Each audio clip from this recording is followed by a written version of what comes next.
Assalamualaikum warahmatullahi wabarakatuh.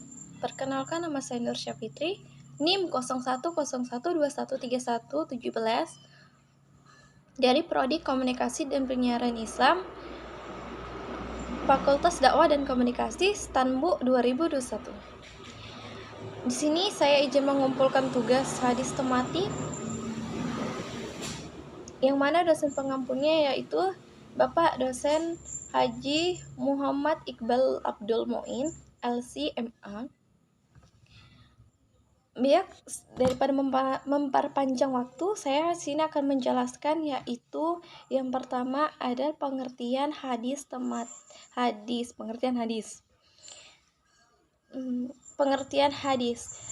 Hadis disebut juga sunnah dan adalah perkataan, perbuatan, ketetapan, dan persetujuan dari Nabi Muhammad SAW yang dijadikan landasan syariat Islam. Hadis dijadikan sumber hukum Islam selain Al-Quran. Dalam hal ini, kedudukan hadis merupakan sumber hukum kedua setelah Al-Quran dan sesuatu yang baru, menunjukkan sesuatu dekat atau waktu yang singkat. Baru selanjutnya ada hadis tematik. Hadis tematik juga adalah metode maudu'i, yang mana metode maudu'i ini ialah mengumpulkan hadis yang terkait dengan tema yang ditentukan, kemudian disusun kembali dengan asbab al-wuruf dan pemahamannya disertai dengan penjelasannya. Hadis ini berkaitan dengan satu topik. Terus yang di sini ada perbedaan metode hadis tematik, yaitu ada metode yang digunakan dalam mengkaji hadis ialah metode tematik, yang mana metode maudu'i, metode yang mengumpulkan hadis yang terkait dengan tema yang ditentukan, kemudian disusun kembali dengan asbab al-wuruf. Metode ini sangat penting untuk dipahami karena di zaman sekarang ini banyak sekali hadis yang palsu, dan disitulah gunanya kita untuk memahami metode maudu'i untuk mengetahui hadis tersebut sahih, dhaif, atau hasan.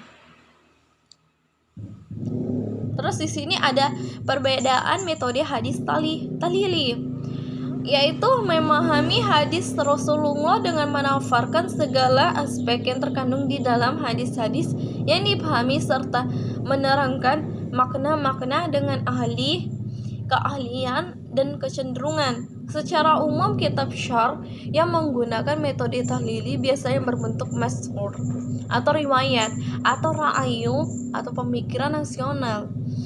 Syarh ini berbentuk masyhur yang tandai dengan banyaknya dominasi riwayat-riwayat dari sahabat.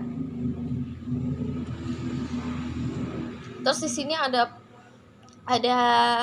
dalil hadis atau dari ayat Al-Quran yang saya menemukan, yaitu berdakwah, yaitu terdapat pada surah An-Nahl ayat 125 yang berbunyi, Udu'u bismillahirrahmanirrahim, Udu'u sabila rabbaka bil hikmati wal mau'izati hasanati wal zadilhum billati hiya ahsanu inna rabbaka huwa aqlamu bima dalla an sabili wa huwa aqlamu bil muhtadin.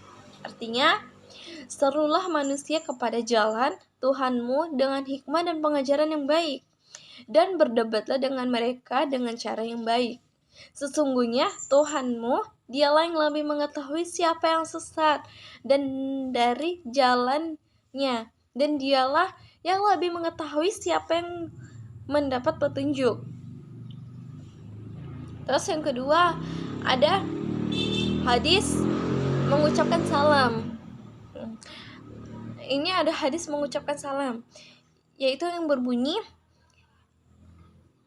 Ana wa an abi amma sudaya banna zallana bakhiliya qalla, yang qalla rasulullahi inna aqla nasi ba wallahi man man badda'ahum basalam.